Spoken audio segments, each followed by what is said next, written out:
John Busby with a Culture Bus. I'm chuckling because, I finally cajoled this busy person to come into the studio to have this conversation. Who am I talking about? Well, I do this interview 6 times a year, not with him because I can't snag him any time, hardly.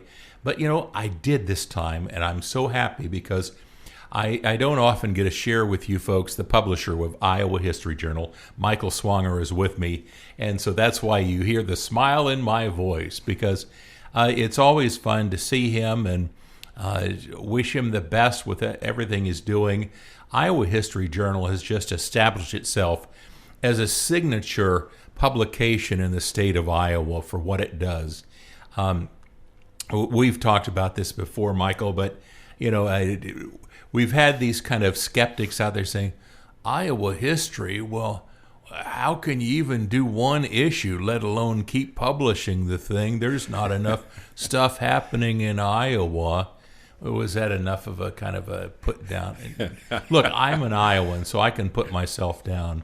But this is another one of those issues that is just filled with fascinating stuff.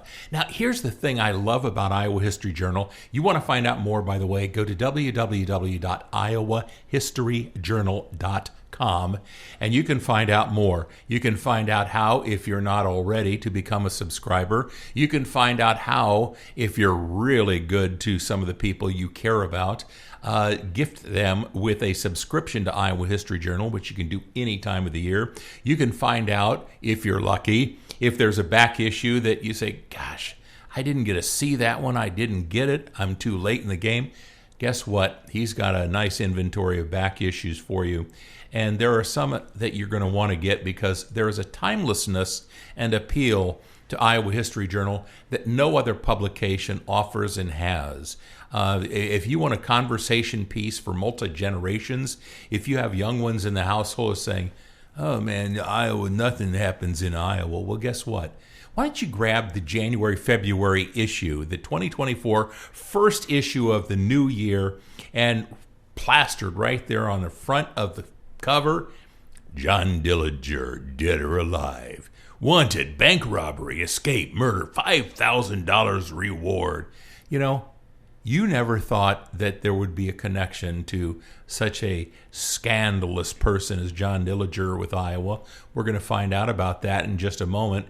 But, almost 100 years ago, about 100 years ago, that was the heyday of some of these rapscallions. And there were stories of some of them coming from Chicago into Iowa to pick up Templeton Rye during Prohibition and things like that. John Dillinger was kind of the worst of the worst. Michael, I'm going to shut up for a while here and let you talk about this because this is kind of one of those wonderful, jarring, different kind of covers that just kind of, whoa, what did they do this time around?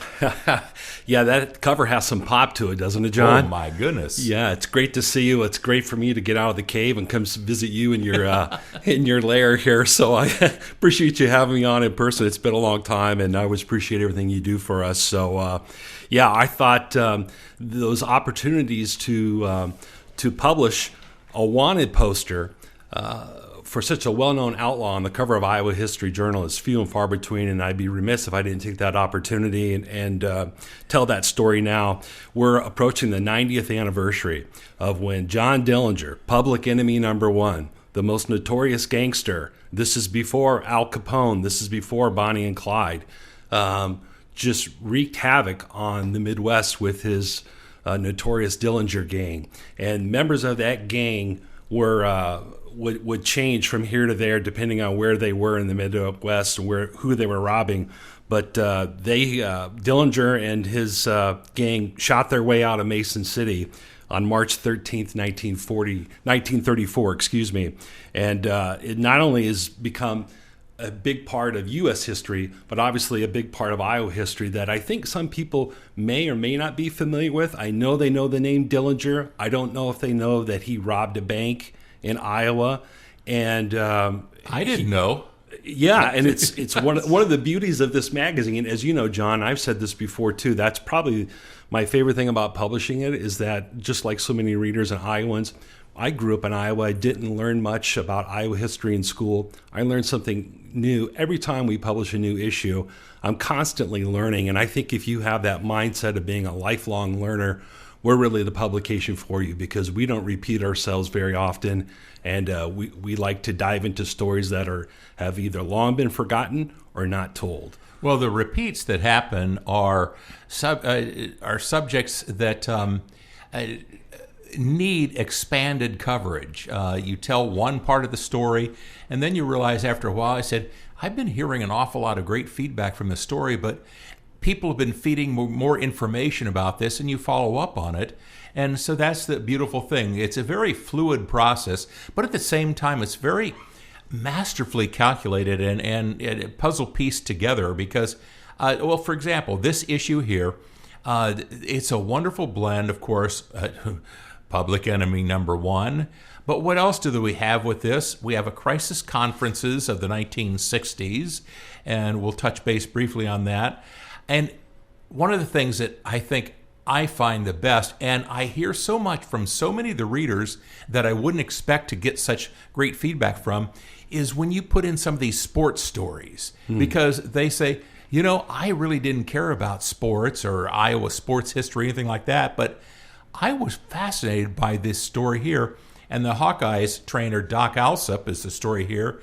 And then all I have to do is just say this name, and it's going to attract everyone's attention, Johnny Carson.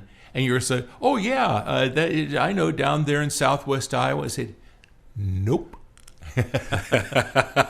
Well, if jumping forward to Carson, you know, our mutual friend Terry Rich, I think that's a name that's fairly well known and ubiquitous here in central Iowa. Terry was the former CEO of Blank Park Zoo and, of course, the Iowa Lottery.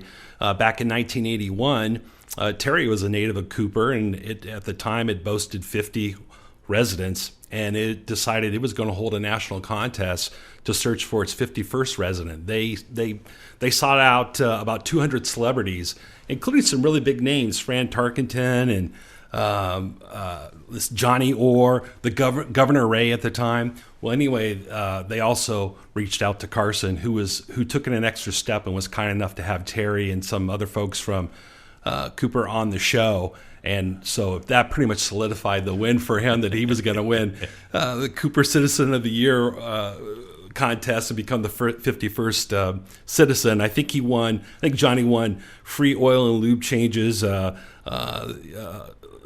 access to the best fishing spot there in Cooper, and a free cemetery plot. So Yeah. it was a pretty fun story. And our mutual friend Jeff Stein wrote that because that's something he had kind of investigated a little bit on his own for some of his In the world of tones. broadcast, it's great stuff. And you know what's funny is I, of course, remember that show, and it became a best of. It gets repeated on a regular basis. But one of the quips that Johnny Carson had on the show is he said, because one of the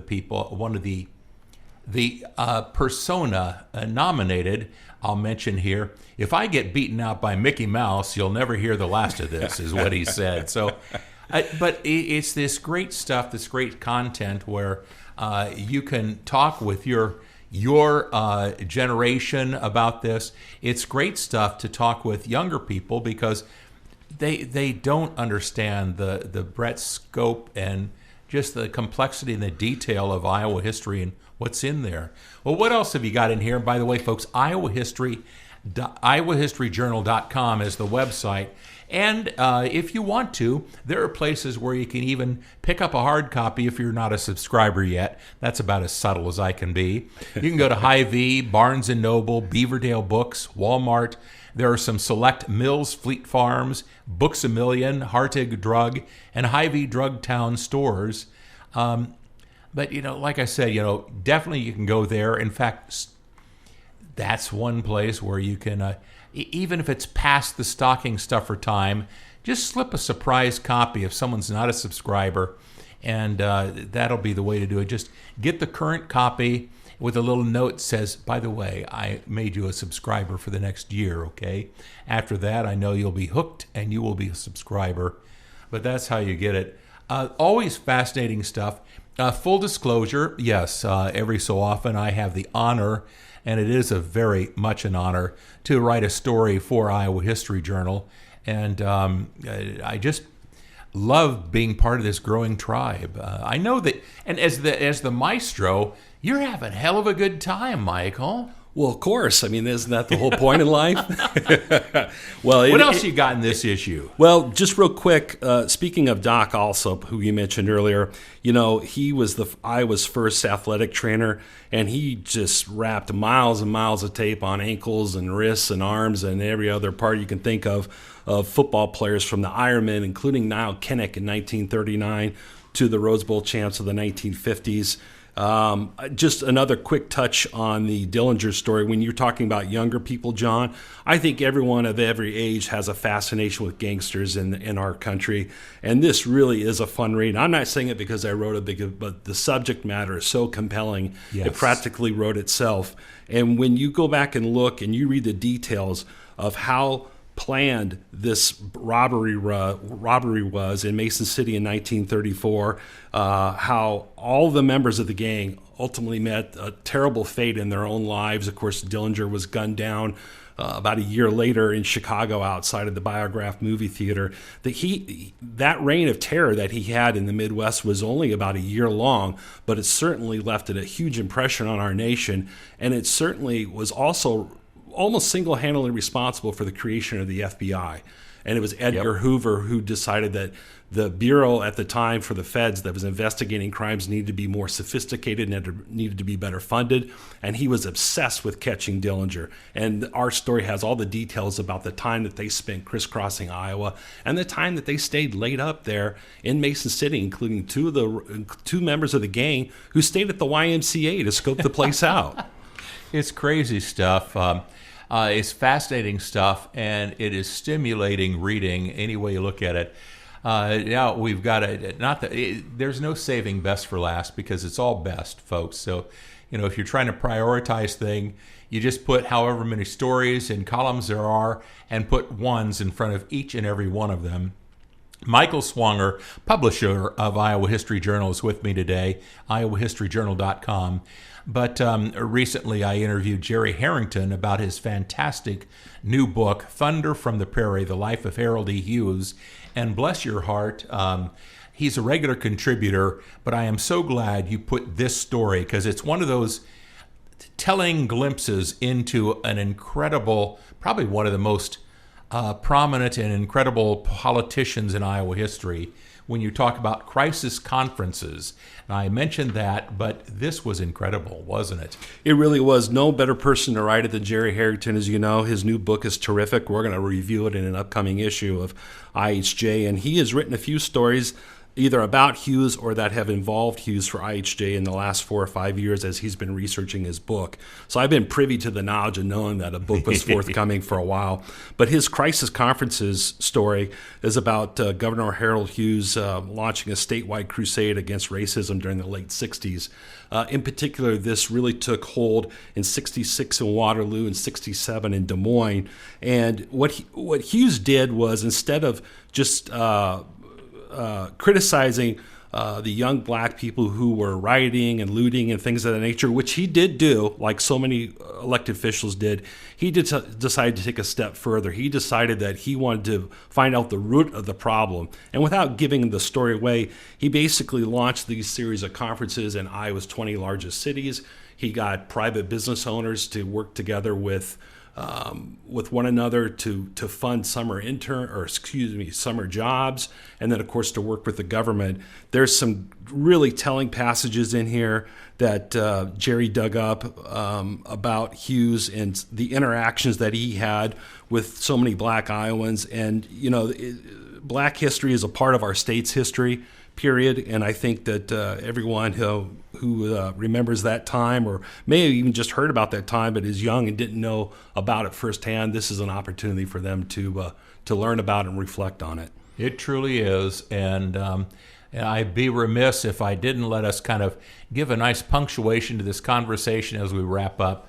Arvid has been busy again, hasn't he? He has. I'm so glad. Of course, we have to talk about Arvid. I mean, I think, listen, my ego isn't bruised. I know a lot of people go right to Arvid first. I get it. So he's great. No, he has such a wonderful nostalgic touch, and he shares a lot of his own personal history, but he does it in a way that everyone can relate to. And in this column is no different than any of those others that he's written for us in that sense, because he talks about how the little things that we may take for granted every day are someday going to be big things as you look back on your life. And what a wonderful view of life and the world that he has. And he certainly shines in this particular column about that. His content always has the staying power of time, reaches to the core of your heart, soul, and mind, and it's one of the many gifts you're going to get in the bountiful feast of reading in every issue of Iowa History Journal. I do encourage you, become a subscriber, because you can do that. 6 issues in a year for under $20, probably one of the best deals in town. Go to iowahistoryjournal.com. Michael, it's always a delight to have you in such a way. I'm looking at you, which is perfect. Yeah, sorry and, about that. Look forward to a future creative mischief we're going to get into. Great to see you as always, John. Thank you.